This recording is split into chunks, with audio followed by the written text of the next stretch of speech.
My name is Viv and I work at the Exploratorium. I run a program at the Exploratorium called Storytime Science. And today I wanted to share this book with you. The book is Never Let a Unicorn Scribble, written and illustrated by Diane Alber.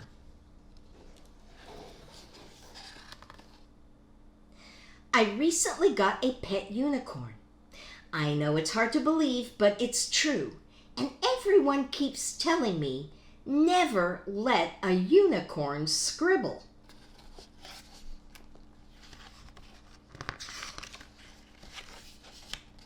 Why would anyone say such a thing? I mean, unicorns can run on rainbows, so why can't they scribble?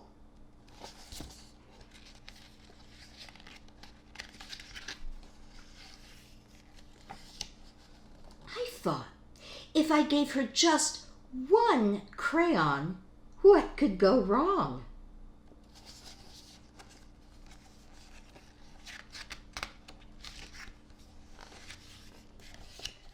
Well, I'll tell you, she ate it.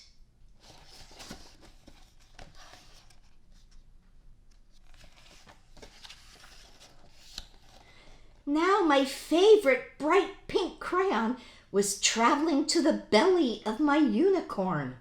This is probably why people are saying unicorns should never scribble, because they eat crayons.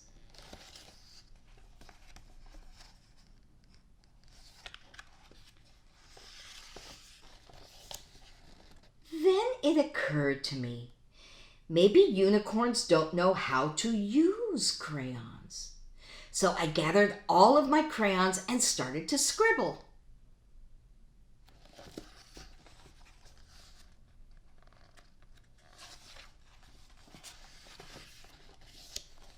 I made a blue scribble, a pink scribble, a yellow scribble, and even a crazy scribble. Now that she could see how crayons worked, I thought I would give her another chance to scribble. I took out a teal crayon and placed it right in front of her.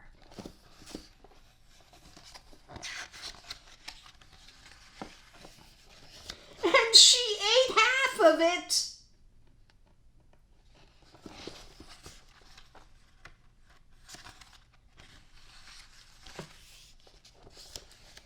Listen to me, unicorn. We do not eat crayons.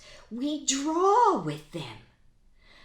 But then I realized a unicorn couldn't hold a crayon like I could. Maybe that was why she was eating them. I had an idea.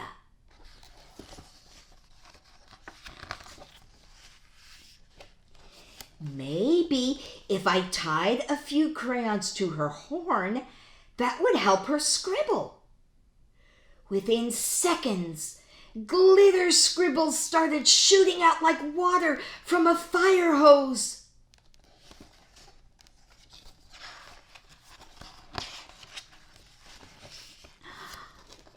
Sparkling rainbow scribbles were everywhere.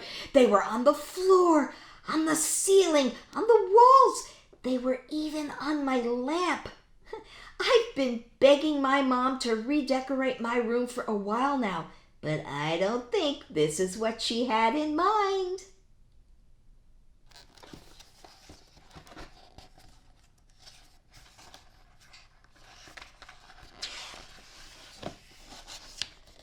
Then I heard a noise down the hall. This was it. I was going to be in so much trouble. I popped out of my room and I blocked the door. Before my mom could say anything, I started to explain the mess she was about to see. Well, it all started when I heard to never let a unicorn scribble. But I had to find out why.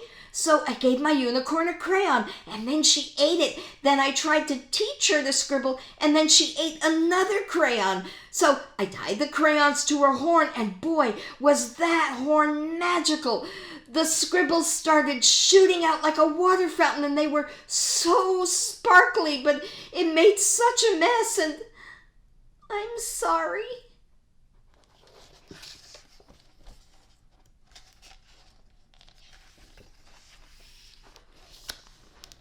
My mom peeked around the corner and smiled. You didn't make a mess. You made a glowing masterpiece. When I turned around, all the scribbles were right on my easel. Not on the ceiling, not on the walls, not on my lamp. They were all on one big piece of paper, and it was the most amazing art ever.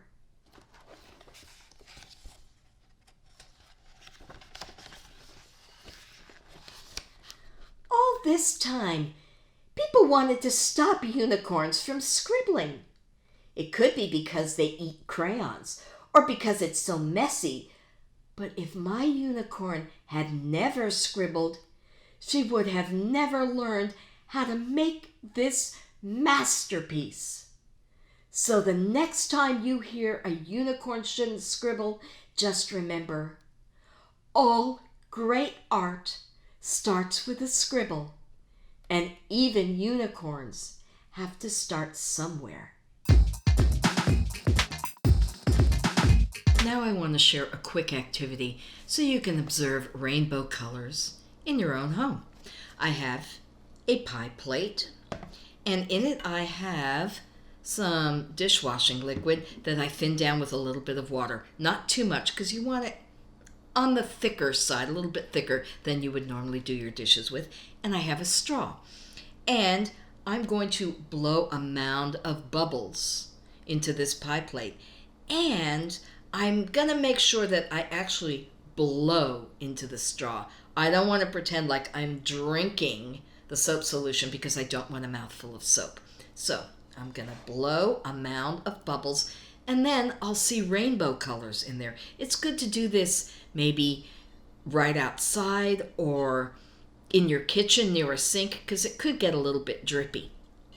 And also, you want a little bit of sunlight coming in. Sunlight works best.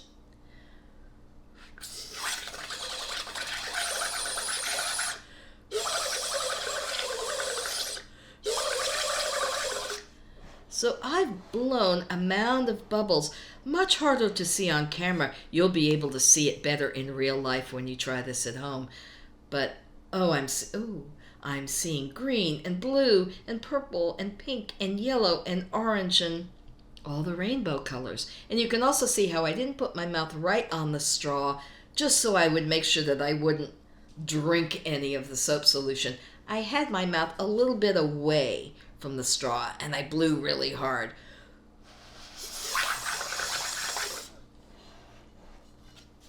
So thank you very much for joining me.